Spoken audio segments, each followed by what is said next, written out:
We're back with more on the WHHI News. Joining me now is Sheila Roemeling. She is the founder of Fresh Start Healing Heart that helps people who have been victimized by human trafficking, also making people more aware that, yeah, it's out there, right? Yes. Hey, happy 10th anniversary, right? Thank you. We are so excited to be celebrating I it. think that's great. I know a lot of businesses don't make it to 10 years, so we're very excited. Well, that's wonderful. And you are a nonprofit. You rely on people making donations. Yes. Tell me this, what have you seen as far as human trafficking here in the Lowcountry?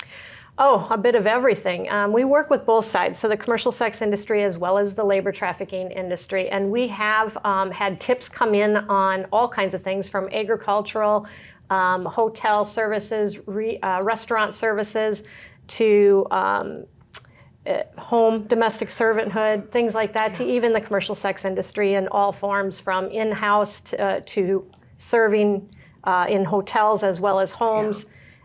Parties, things like that. How do you get the information? Do you get anonymous tips from people, or how do you find out about this? We work with all different agencies to get the help, as well as that we have ended up with calls from people who found themselves homeless and found our number.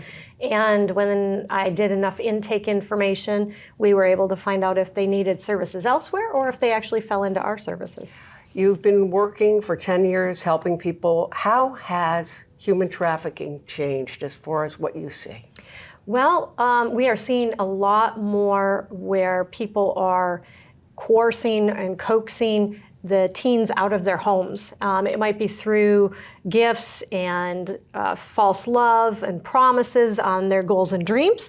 And it can be as simple as someone, even like myself when I was 14, being angry at mom and dad, and they put it online or on some kind of chat app, and that person starts preying upon it. And so the internet, I'm sure, is a lot more involved these days, isn't it? Social media is the biggest thing. Wow, okay. Now, being here 10 years, let's let you, not necessarily brag a little, but tell us about your accomplishments or what you see as what you've accomplished over these 10 years. Well, what we have accomplished, even though we're a small organization and working primarily the 14th Judicial Circuit, we have seen, we've touched the lives of over 41 survivors. We've been able to house 18.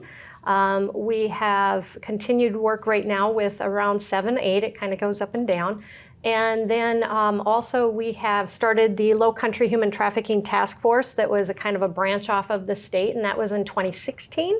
We've educated over 9,000 community members on human trafficking, and that has to do with the school nurses. Right. We've done the state bar, the state school nurses, as well as we've started the I Stand conference to work with middle school, high school, and college age and educate them on healthy relationships, what they are and what they are not. Wow. We started the Good Touch, Bad Touch program, so we're teaching 4-year-olds to 10-year-olds and giving them a voice, teaching them how to say no, and helping to build healthy boundaries that way. And the I Stand conference stands for I Stand Against Sexual Assault, Trafficking of Humans, Abuse, Neglect, and Domestic Violence.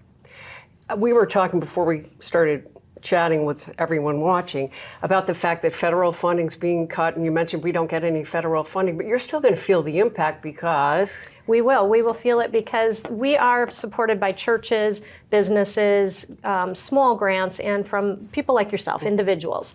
And so with the federal and state funding being pulled away from some of these larger organizations, you're going to see people stepping over to there and walking away from us, and we really need it. I know you do, and I hope you keep seeing support from folks out there, organizations, and thank you so much for being here. Well, thank you. Really appreciate it. We appreciate everybody's support. And happy 10th anniversary. Thank you. And we want to thank you for watching this edition of the WHHI News. I'm Allie McNair in for Bob Stevens. Have a good day.